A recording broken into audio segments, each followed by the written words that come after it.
স্ত্রী কার সাথে চলবে, কার কথা মতো চলবেন, শাশুড়ির নাকি স্বামীর?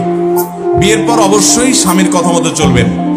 কোন নারী তার মায়ের কথা মতো চলবেন না, চলবেন কার কথা মতো? মা তার মর্যাদা অনেক বেশি, সন্দেহ নাই, কিন্তু বিয়ে হওয়ার পর তার মা বা বাবা আর স্বামী দুজনের কথার ভিতরে যদি কন্ট্রাডিক্টরি হয়, সাংঘর্ষিক হয়, একজন নারী কি করবেন? তার প্রথম চেষ্টা হবে সমন্বয় করা, যে কোনো একজনকে বোঝানোর যে তুমি একটু ছাড় দাও, তাহলে তার ঝামেলা দূর হয়ে গেল। যদি কোনোভাবে সমন্বয় করতে না পারেন, তাহলে তিনি স্বামীর নির্দেশ মানবেন, কারণ বিয়ে হয়ে যাওয়ার পরে তার অভিভাবক হলো কে? স্বামী।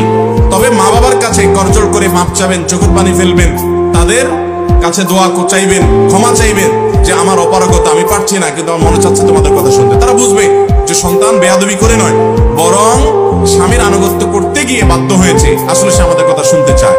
আমরা অনেকে আছি পারিবারিক জীবনে সমন্বয় করতে পারি না, যার কারণে আমরা ভুলগুলো করে থাকি। আল্লাহ আমাদেরকে এই সমস্ত বিষয়ে সঠিক সিদ্ধান্ত গ্রহণ করার তৌফিক দান করুন।